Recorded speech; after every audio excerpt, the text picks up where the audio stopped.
Operation करावं.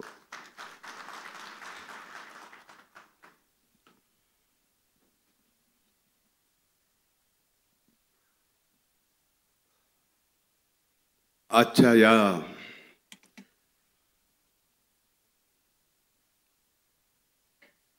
अजित पर्वाच्या नवसंकल्प शिबिरास उपस्थित आपले राष्ट्रीय अध्यक्ष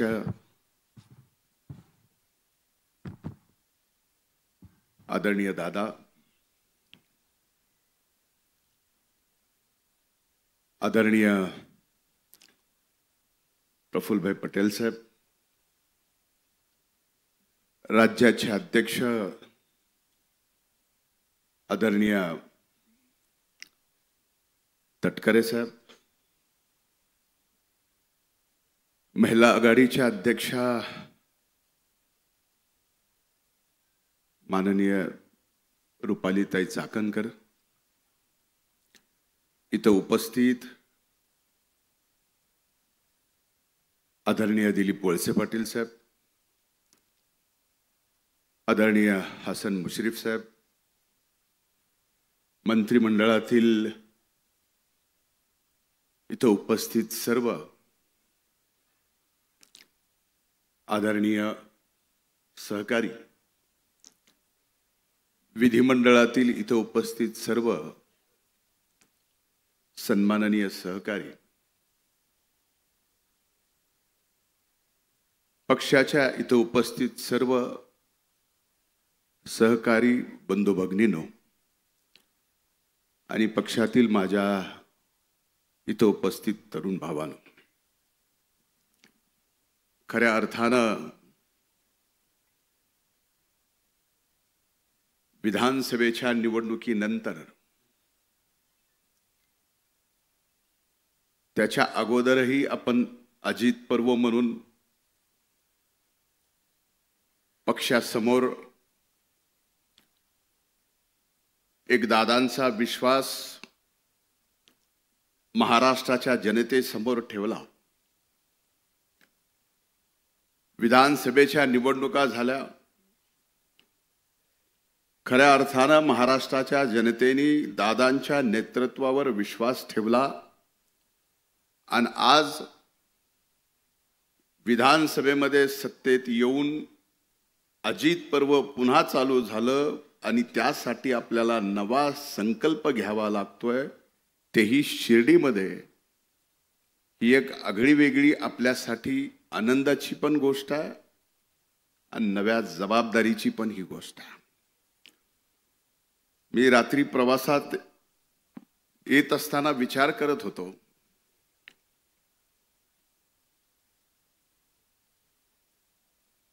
की शिर्डीच्या या बाबांच्या पवित्र भूमीमध्ये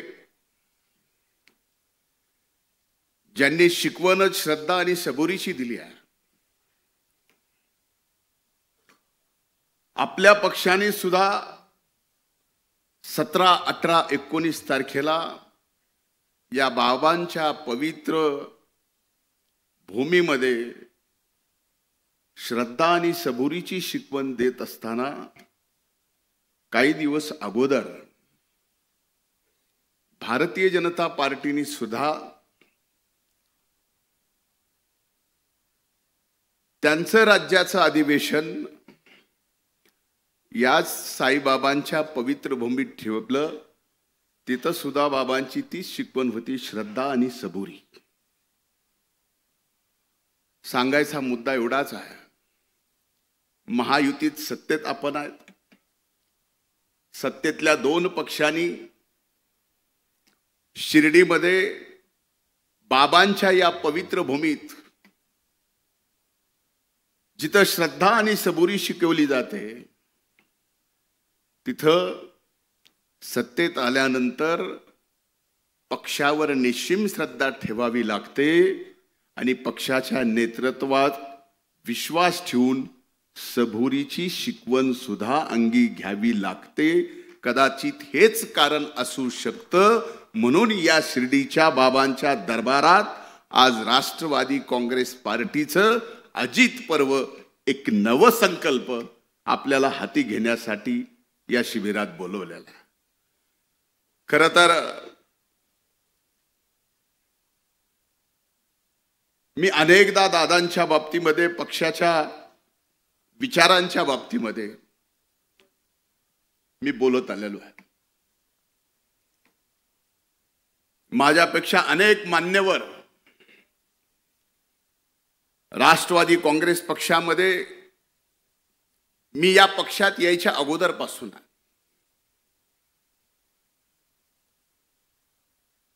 2012 पासून दादांच्या हाताला म्हणावं का बोटाला म्हणावं, बोटालाच धरून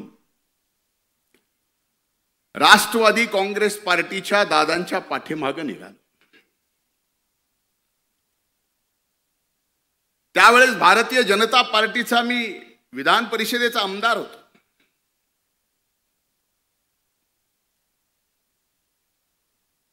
आमदारकीचा राजीनामा द्यायला लावला. राष्ट्रवादी काँग्रेस पक्षाकडून मला आमदार केलं. ती 2013 ची गोष्ट.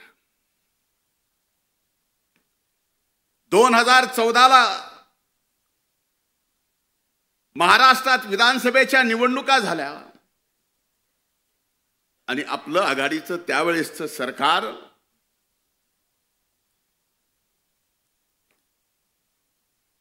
फार फरकाने पडलं आणि त्यावेळेसच्या भारतीय जनता पार्टीच्या सरकार आला. मला माहित नाही माझ्या त्यावेळेस, माझ्यासाठी पक्ष म्हणजे त्यावेळेस दादानी मला माझ्यात काय पाहिलं आणि माझ्यावर विधान परिषदेच्या म्हणजे वरिष्ठ सभागृहाच्या विरोधी पक्ष नेतेपदाची जबाबदारी अतिशय कमी वयात माझ्या खांद्यावर टाकली. दादा म्हणूनच हा धनंजय मुंडे अजित पर्वच्या नवसंकल्पाच्या या शिबिरात एकदा विरोधी पक्ष नेता म्हणून, 5 वर्षात 2दा मंत्री म्हणून आणि पुन्हा सरकार आले म्हणून तिसऱ्यांदा मंत्री म्हणून या ठिकाणी ताठ मानानं उभं राहून बोलू शकतो. ही ताकद दादांची एकदा पाठीमाग उभी राहिली.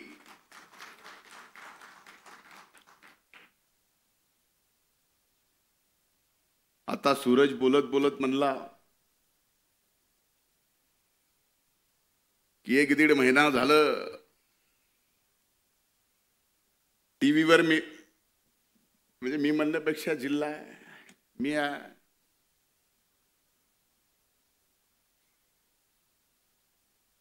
सूरज नाम है इसीलिए तो बदनामी पीछे है. अरे नाम ही नहीं होता तो बदनामी थोड़ी होती. पण एक निश्चित सांगतो, आदरणीय तटकरे साहेब साक्षीदार आहेत. वारंवार मला त्यांनी शिकवून, एखाद्याला मोल्ड करतो ना तसं करायचा प्रयत्न त्यांनी केला. 2014ला विरोधी पक्ष नेते पदाची जबाबदारी घेतल्यानंतर 2019 पर्यंत तटकरे साहेबांना आठवत असेल, तुम्ही अध्यक्ष होतात, मी विरोधी पक्ष नेता होतो, दादा आपले नेते होते. 1 नाही 2 नाही 3 नाही तर 4 वेळेस तशा पडत्या काळात पक्षाच्या हल्ला बोल यात्रेपासून, परिवर्तन यात्रेपासून, शिवस्वराज्य यात्रेपासून 4 यात्रा सत्ता नसताना महाराष्ट्रातल्या सामान्य माणसाचे प्रश्न आणि त्या प्रश्नावर आवाज उठून आपण 19च्या निवडणुकीला लढलोत. भलेही तेवढं मोठं यश आलं नाही, पण 14 पेक्षा चांगले आमदार या ठिकाणी निवडून आले. हे मात्र निश्चित राष्ट्रवादी काँग्रेस पक्षाच्या त्या काळातील कष्ट घेणाऱ्या प्रत्येक सहकार्याचा, हे मान्य करायलाच पाहिजे.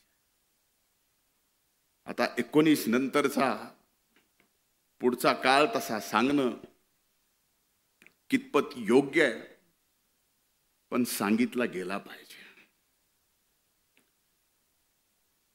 का सांगितला गेला पाहिजे? अगदी पहाटेच्या शपथविधीच्या बाबतीत त्याला पहाट म्हणत नाहीत असं दादा नेहमी म्हणतात.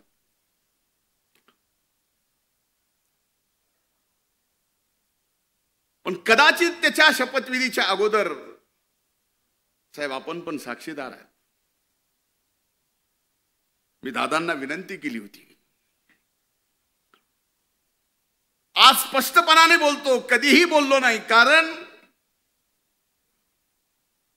इथं फक्त आणि फक्त राष्ट्रवादी काँग्रेस पक्षाचे दादांचे एकनिष्ठ सहकारी आहेत म्हणून मी हे बोलायची हिम्मत ठेवतो.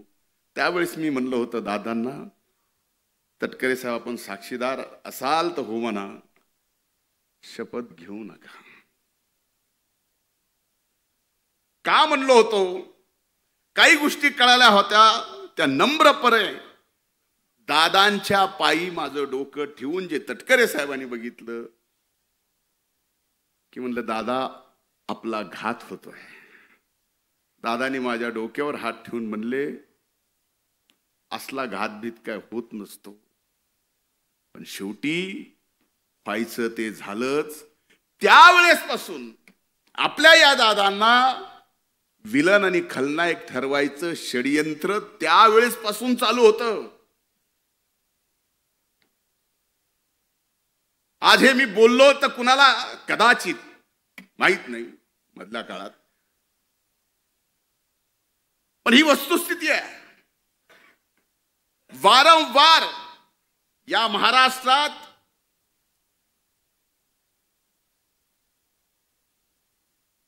आदरणीय पवार साहेबांच्या नंतर महाराष्ट्रात राष्ट्रवादी काँग्रेस पक्ष प्रामाणिकपणाने पुढे आणण्यासाठी, आणि तो पक्ष पुढे आणण्यासाठी नाही तर ती ताकद म्हणून, आणि ती ताकद महाराष्ट्रात सत्तेत म्हणून आणायचा प्रयत्न जर इमानदारीनं कुणी केला असेल तर आदरणीय दादांनी केला, हे नम्रपणानं मला या ठिकाणी आपल्या सर्वांच्या समोर सांगावंसं वाटतं.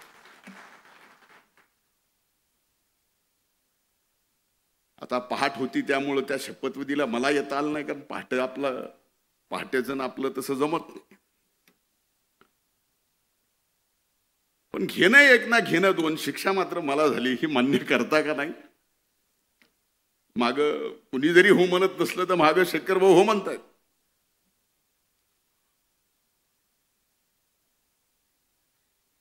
त्यानंतर ज्या वेळेस सर्व राष्ट्रवादी काँग्रेस पक्षाच्या मान्यवर नेत्यांनी ठरवलं की आता आपल्याला भारतीय जनता पार्टी सोबत युती करावी लागते, दादांनी तो निर्णय घेतला आणि आपण सर्वजण दादांच्या पाठीमागे खंबीरपणाने उभं राहिलो. आणि आज खऱ्या अर्थानं अनेक वर्षापासून असा विश्वास एकट्या दादावर असता तर एकट्या राष्ट्रवादी काँग्रेस पक्षाने या महाराष्ट्रात सत्ता दादांच्या नेतृत्वाखाली आणली असती. पण वारंवार दादाच्या चांगल्या कामाला खलनायक ठरवायचं काम करण्यात आलं, त्याचमुळे हे घडलं नाही. लोकसभेची निवडणूक झाली. लोकसभेच्या निवडणुकीत दारुण पराभव झाला. मला अनेक जण त्या राष्ट्रवादी पक्षाचे जुने जाणते नेते येऊन म्हणतात, तू कशाला रे लोकसभेला कोयनीच्या प्रचाराला आला? त्याच्यामुळं तुला आता बघ विधानसभेत काय होते. जे व्हायचंय ते होईल. मला पक्षाने सांगितलं जा तिथं सभा घे.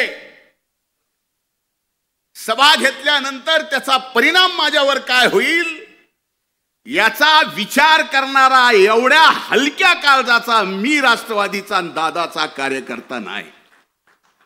आणि माझी विनंती आपल्याला, आपल्यापैकीही कुणी नाही नसणारच.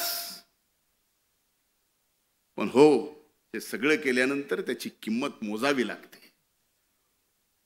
मोजावी लागली तरी 72 त्याला कमीपणा लागला. त्याचा राग धरला. जो संकल्प काही जणांना पाडण्यासाठी मुश्रीफ साहेब आहेत,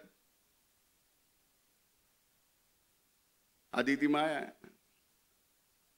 मैं खुद गब्बर है, वळसे पाटील साहेब आहेत, यांना पाडायचंच अशी यादी कमी नव्हती. पण पडलं कोणीच नाही.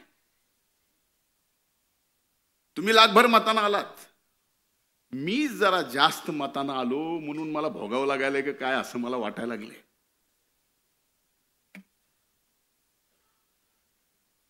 पण ही वस्तुस्थिती आहे. काही जणांनी आता खरं खरं उघडं पडलंय. पण दादा एक निश्चित सांगतो, माझ्यावर तुम्ही विरोधी पक्ष नेते पदाची जबाबदारी दिली, तो काळ तुम्ही बघितला की एक विरोधी पक्ष नेता सुद्धा राज्याच्या मुख्यमंत्र्याला काही मुद्द्यावरती खाली वाकवू शकतो. तुमच्या डोळ्याने तुम्ही ते पाहिलं. सामाजिक न्याय मंत्री पद दिलं, मी म्हणत नाही की तो माझ्यावर अन्याय होता, तोही मी न्याय म्हणून स्वीकारला आणि एवढे चांगले निर्णय घेतले की शेवटी तुम्ही मला म्हणायला लागलात की अरे हे सामाजिक न्याय विभाग जास्त पळवू नको, कारण ते विभाग जास्त पळाला की सरकारला सुद्धा त्या स्पीडनं पळवावं लागतं. इकडे 1,00,000-2 लाखाचा एखादी योजना विद्यार्थ्यांना काढली की इकडे अनेक विभागाच्या त्या योजना त्या विभागाला काढावं लागायच्या. अरे ज्या जातीपातीवरती गावाची नावं होती, ती महाराष्ट्रातली जातीपातीची गावाची नावं बदलण्याचं काम सुद्धा दादा तुमच्या नेतृत्वाखाली तुमच्या एका कार्यकर्त्याला सामाजिक न्याय मंत्रीपद दिल्यानंतर हे करता आलं. कृषी मंत्र्याची जबाबदारी दिली कोकाटे साहेब. फार चांगलं खातंय काम करायला, विभाग फार चांगला आहे. आपण सकाळी चांगलं काम करतो, खरंच चांगलं काम. आपण जिम्मेदारी दिली दादा, 1 रुपयात या देशात 1 रुपयात पहिलं राज्य आहे, ज्या राज्यात पहिलं राज्य आहे महाराष्ट्र, ज्या राज्यात 1 रुपयामध्ये पीक विमा योजना आणली. आज त्या पीक विम्याच्या बाबतीमध्ये सभागृहात दादा तुमच्या सगळ्यांच्या समोर पीक विम्याच्या बाबतीत आरोप झाले की ज्या 1 रुपयाच्या पीक विम्यामध्ये 11,000 कोटी रुपये पीक विमा कंपनीला या महाराष्ट्राच्या शेतकऱ्याला द्यावे लागले. हे रेकॉर्डवर आहे, मी सांगत नाही, पण तरी आरोप होतात. अनेक गोष्टीचे आरोप होतात. चिंता ही नाही की आरोप विरोधातले करतात, चिंता ही आहे दादा नवसंकल्प करताना की आरोप महायुतीतले करतात. चिंता तो इस बात की है. आज धनंजय, आज मी गटलोय म्हणून मला, उद्या अनेक जण आहेत ते गटलेत म्हणून त्याला, पण पक्ष म्हणून आमच्या सारख्याला दादा काही नको. आम्ही इथं सगळेच कुणाशीही लढू, कुणाशीही खेटू, परवा नाही. तुम्हाला माहिती आहे, आपल्यापैकी अनेक जणांना माहिती आहे, ज्या स्वर्गीय मुंडे साहेबांच्या विरोधात कुणी बोलायला आणि लढायला त्यावेळेस तयार नव्हतं दादा, फक्त तुम्ही माझ्या मागे होतात म्हणून त्या परळी वैद्यनाथ मतदारसंघात 14ला हरलो असून 19ला दादा पक्ष सत्तेत आला नाही, पण परळी विधानसभा मतदारसंघ कधी कुणी विचार केला नव्हता राष्ट्रवादी काँग्रेस पक्षाच्या घड्याळावर निवडून येईल. दादा आणून दाखव. बळ दिल्यानंतर आणि आपल्या मागे नेता आहे हे बघितल्यानंतर अनेक जण एव्हरेस्ट सारखा डोंगर सुद्धा चढून तिथं आपल्या पक्षाचा झेंडा लावू शकतात. हे एक उदाहरण द्यायचं म्हणून मी परळीचं दिलंय. समजू नका की मी काय दिवे लावलेत ते, असं बिलकुल नाही. वस्तुस्थिती आहे. अनेक गोष्टी सांगितल्या पाहिजेत. आज एकीकडं ह्या सगळ्या परिस्थितीमध्ये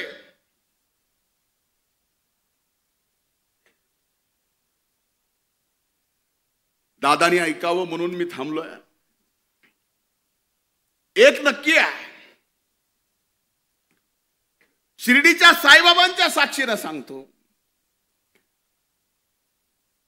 की आमच्या बीड जिल्ह्याच्या पालकमंत्री पदाची जबाबदारी आदरणीय दादांनी या ठिकाणी घेतली. अतिशय आनंदाने मी या ठिकाणी सांगतो, तो आनंद या ठिकाणी व्यक्त करतो आणि जिल्ह्यात दादा आपलं स्वागत करतो. यात मीही विनंती केली होती की सद्य परिस्थितीमध्ये अशा जबाबदारीत आपण नसू नये. पण एक गोष्ट मात्र लक्षात घेतली पाहिजे. आज अजित पर्व आहे. आज आपण सत्तेत आहोत. आज आपल्याला नवीन संकल्प घ्यायचा आहे. पण हा नवीन संकल्प घेत असताना राष्ट्रवादी काँग्रेस पक्षाला पहिल्यांदा कार्यकर्ता भिमुख व्हावं लागेल. कार्यकर्ता भिमुख झाल्यानंतर पक्ष संघटन एवढं मोठं होईल की कसल्याही वाऱ्या आणि वादळामध्ये ते पक्ष संघटन कधीच ढळणार नाही, हलणार नाही. हे मात्र एक कार्यकर्ता म्हणून निश्चित मी आपल्याला सांगतो. पण मधल्या काळातल्या काही अनुभवात मी सांगतो, खरंच आपल्या पक्षामध्ये पक्षाची जबाबदारी घेऊन काम करणारा प्रामाणिकपणाने अनेक वर्षापासून त्यालाच विचारून सगळ्या गोष्टी होत्यात. काही अनुभव तर असे सांगतो की आपल्या पक्षाच्या प्रमुख कार्यकर्ता असेल, नेता असेल, त्याची जर काटाला लावायची आहे, त्याची जर नीटनीटकी करायची आहे, तर त्याला इतर पक्षाच्याही गरज नाही. आपल्या पक्षाचेही भरपूर बस झाले. फक्त कानाला लागायचं काम.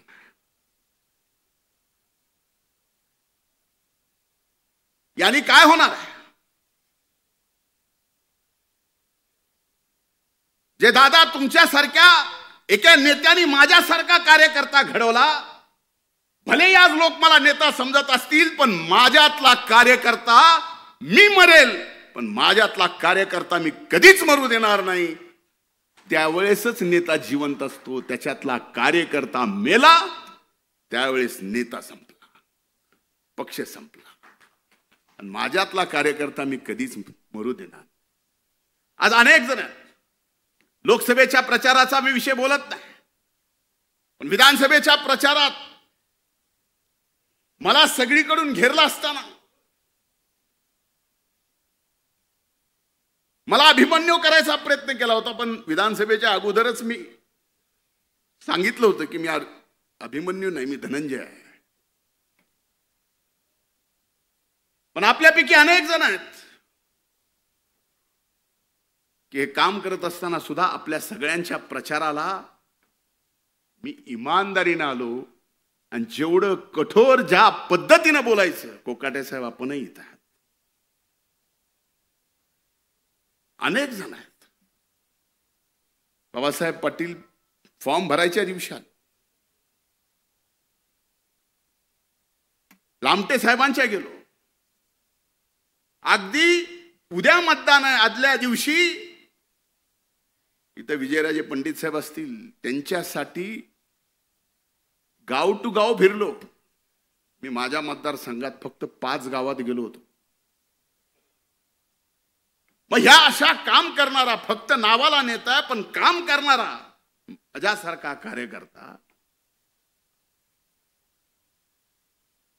ज्या वेळेस कुठल्या तरी एका कारणाने फक्त मला टार्गेट करायचंय. त्याला कारण काय हे आपल्याला माहिती आहे. मुद्दा मला कितीही टार्गेट करू द्या, मुद्दा मला कितीही बदनाम करू द्या, पण दादा आता फार महत्वाची जबाबदारी आमच्या मातीची म्हणजे बीड जिल्ह्याची तुमच्यावर आली आहे. तुम्ही आता जिल्ह्याचे पालकमंत्री आहात. सगळ्यात अगोदर लोकसभेमध्ये जे सामाजिक सलोखा बीड जिल्ह्याचा नाही, मराठवाड्याचा नाही, महाराष्ट्रातला बिघडला होता, तो सामाजिक सलोखा पुन्हा बीड जिल्ह्यामध्ये नाही तर अख्ख्या मराठवाड्यात बिघडलाय. आज आपण या ठिकाणी शिवशाहू फुले आंबेडकरांच्या विचारांनी भारतीय जनता पार्टी सोबत महायुतीमध्ये आहेत. भारतीय जनता पार्टीला सुद्धा शाहू फुले आंबेडकरांच्या विचाराचा काही अडचण नाही. त्यांनी सुद्धा आपल्याला घेतलाय. पण एक गोष्ट विचारली पाहिजे की उभ्या महाराष्ट्रामध्ये किती ओपनच्या जाग्यावर किती ओबीसीचे माणसं नोकरी करतात. कोण कर्मचारी, कोण ड्रायव्हर आहे, कोण शिपाई आहे, कोण अधिकारी आहे. याच्यावरती जर उघड आकृती बंद जर जाहीर होऊ लागला आणि त्याच्या चर्चा मात्र सबंध महाराष्ट्रात होऊ लागल्या तर खरंच का आपण शिवशाहू फुले आंबेडकरांच्या विचाराचे आहोत असे प्रश्न आम्हाला विचारले जातात. पावला पावलावर प्रश्न आमचे विचारले जातात. याच्यापेक्षा तुम्हाला दादा माहिती आहे प्रशासन तुमच्या हातून जेवढं मजबूत होतो तेवढं कुणाच्याच नाही. कधीतरी तुम्ही सुद्धा अगदी वरिष्ठ प्रशासनाच्या सर्वांना विचारा की हे जे चाललंय हे बरोबर आहे. यानी या महाराष्ट्रातला सामाजिक सलोखा व्यवस्थित राहणार आहे. यामुळे शिवशाहू फुले आंबेडकरांचा विचार घेऊ एकमेव आपला पक्ष जो इमानदारीनं निष्ठेनं यांच्या निष्ठेचं काम जे आपण हाती घेतलंय ते करतोय ते खरंच पुढे आपण घेऊन जाणार आहोत का. कदाचित या गोष्टी माझ्या तुम्हाला मिनिटासाठी लागतील पण लागू द्या. मैं आईना हूं, आईना दिखाऊंगा जो. पण ही वस्तुस्थिती आहे. कसं तरी लोकसभेच्या निवडणुकीनंतर सामाजिक सलोखा या महाराष्ट्रात विधानसभेच्या निवडणुकीनंतर बदलला. पण पुन्हा कुठलं तरी कारण काढायचं. हो, बीड जिल्ह्यामध्ये मस्साजोगचे आमचे सरपंच संतोष देशमुख यांची निर्गुण हत्या झाली. ज्यांनी केली ती गुन्हेगार, त्या कृत्याचं कुणीही समर्थन करू शकत नाही. आणि ज्यांनी केले असेल त्यांना फासावर लटकवलंच पाहिजे. आज प्रत्येक जाती धर्मात 5-10% गुन्हेगार आहेतच. कुणी उठून सांगावं की हो माझी अशी जात आहे, हो असा माझा धर्म आहे, एकही गुन्हेगार सापडणार नाही. सांगा बा.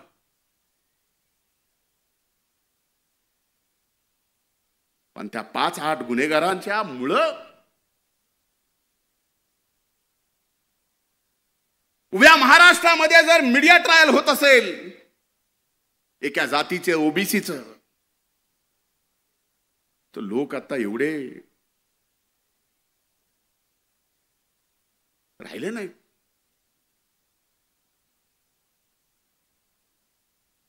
बीडचा बिहार,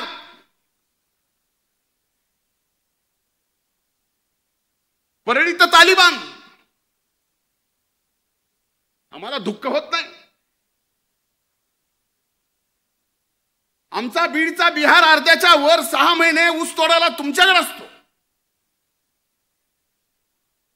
त्याचा बिहार केला जातो. आणि कुणी महायुतीतल्या आपल्या पक्षातल्या लोकांनी परळीला तालिबान केले जातं. जे परळी 12 ज्योतिर्लिंगापैकी पंचम स्थान असणारं, 5वं स्थान असणारं परळी वैद्यनाथाचं ज्योतिर्लिंग आहे. दादा काही दिवसानं शिवरात्री आहे. लाखो भाविक या देशातले तिथं दर्शनाला येतात. अशा मीडिया ट्रायलनी अशा सगळ्या एका गावाला एका जिल्ह्याला बदनाम करून अशा जर गोष्टी होत असतील, ह्याच्यातलं नुकसान कुणाचं आहे? भले आम्ही राजकारणात राहू नाही संपू, पण पिढ्या ना पिढ्या पुढच्या तुम्हा आम्हाला कधीच विसरणार नाहीत. ही काय करून ठेवलंय? माझी हात जोडून त्या बाबतीतली विनंती आहे. अरे आमच्यासारखे माणसं लढणारे, मला माहिती आहे दादा कुठल्या कुठल्या प्रसंगात, माझ्या वाईट प्रसंगात या पक्षाने माझ्या मागे उभं राहिले, मी ते कधीच विसरू शकत नाही, मरेपर्यंत विसरू शकत नाही. मेल्यानंतर माझी अग्नी दिली तर त्या अग्नीतला धूर सुद्धा तुमच्या उपकाराची परतफेड करू शकत नाही दादा, मला माहिती आहे. असे प्रसंग कुणावर आले नाहीत, आणि असे प्रसंग कुणावर आले तर आमच्यासारखे कार्यकर्ते सुद्धा कुठं थांबले नाहीत. कुणी अंगावर आलं तर आम्ही सुद्धा आमच्या नेत्यासाठी शिंगावर घ्यायचं कमी केलं नाही. आत्ताच्याच प्रसंगात एक गोष्ट तुमच्या सगळ्याच्या समोर आली की मी मुंबऱ्याला नजीब मुल्ल्याच्या प्रचाराला का आलो, म्हणून ते सगळं चाललंय. ह्या सगळ्या गोष्टीचा विचार होणं आवश्यक आहे. आमच्या सारख्यानं एक लहान मतदारसंघ ज्यावेळेस पक्षासाठी बांधलाय, लहान, ज्या गावामध्ये दादा तुमच्या हाताला हात धरून तुमच्या सोबत आलो, त्यावेळेस त्या गावात आम्ही ज्यावेळेस दगड खाल्ले, 5 वर्ष लागू दिले नाहीत, तुमचा फोटो लावून त्या गावात ग्रामपंचायत राष्ट्रवादी काँग्रेस पक्षाची आणली. का? माग बघितलं की आम्हाला लक्षात यायचं दादा आहेत. बस कधी कधी आमच्या सारख्याला आता वाटायला लागले, माग बघितल्यावर कोण आहे, आम्हीच दचका लागलो. पण आता ही वेळ नाही. सांगायचा हेतू एवढाच आहे, मी आपल्यापेक्षा अनुभवाने प्रचंड लहान आहे. कधी कुणाला वाटतं मी सिरियस नाही. चुका काढायच्याच ठरल्या, टीकाकार व्हायचंच ठरलं तर माझ्यासारखं टीकाकार कुणीच होऊ शकत नाही. प्रत्येकाच्या अंगी आहेत, माझ्या असू शकतात. पण आज जर दादांच्या अथक परिश्रमातून, आपल्या सर्व मान्यवराच्या अथक परिश्रमातून पुन्हा महायुतीत आपण सत्तेत आलो असोल, आणि आपल्याला जर नवसंकल्प हाती घ्यायचा असेल तर कार्यकर्त्याला ताकद देताना त्या कार्यकर्त्यावर तेवढाच विश्वास सुद्धा ठेवला पाहिजे जेवढा विश्वास आमचा आमच्या नेत्यावर. अविश्वासाने मजबूत संघटन उभं राहू शकत नाही, राहू शकत. आणि एकदा का विश्वास टाकला, मी आपल्याला सांगतो, तुमच्यासाठी, आपल्यासाठी अजित पर्व हे आत्ता चालू झालेलं असेल. आम्ही अनेक वर्षापासून स्वप्न पाहतोय. जसा दादांच्या सोबत आलोय तसा नवसंकल्प आपण काय घेऊन जातोय. माझ्या दृष्टीने आपण पक्ष महाराष्ट्रात मजबूत करणार, नोंदणी करोडाची करणार. ती कशी काय हे सगळं आपल्याला माहिती आहे. पण आजची राजकीय परिस्थिती पाहिली आणि येणाऱ्या 5 वर्षानंतर आपण जर येणाऱ्या 5 वर्षाच्या राजकीय परिस्थितीचा आजपासून अंदाज बांधायला लागलो तर हो, नक्कीच या महाराष्ट्रात दादांच्या नेतृत्वाखाली हा राष्ट्रवादी काँग्रेस पक्ष 1 नंबरचा पक्ष होऊ शकतो. माझं आज हे बोलणं कदाचित तुम्हाला काही पण बोलायला असं वाटतं, होऊ शकतो. आणि त्याची पहिली परीक्षा काय, तर आता आदरणीय मुश्रीफ साहेबांनी सांगितलं, पावसाळ्याच्या आत महानगरपालिका, नगरपालिका, पंचायत समिती, जिल्हा परिषदेच्या निवडणुका आहेत. पक्ष कधी आमदारकी खासदारकीसाठी कुठल्याच कमी पडला नाही.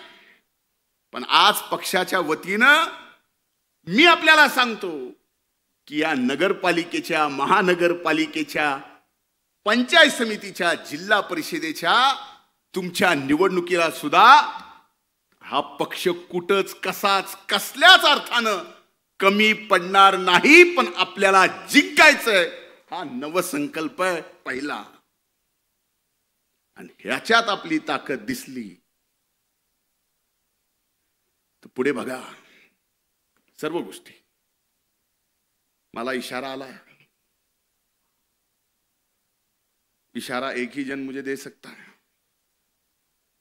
मतलब मैं समझ सकता हूं. देने वाले तो बहुत देते, लेकिन समझने वाले को समझना तो चाहिए. बहुत वक्त बाद की माफी चाहता हूं. घड्याळ तेच, वेळ नव्हे. त्यामुळे माझी आज या अजित पर्वाच्या नवसंकल्प शिबिरामध्ये मला बोलायला परवानगी दिली त्याबद्दल पक्षाचे मी हृदयपूर्वक आभार.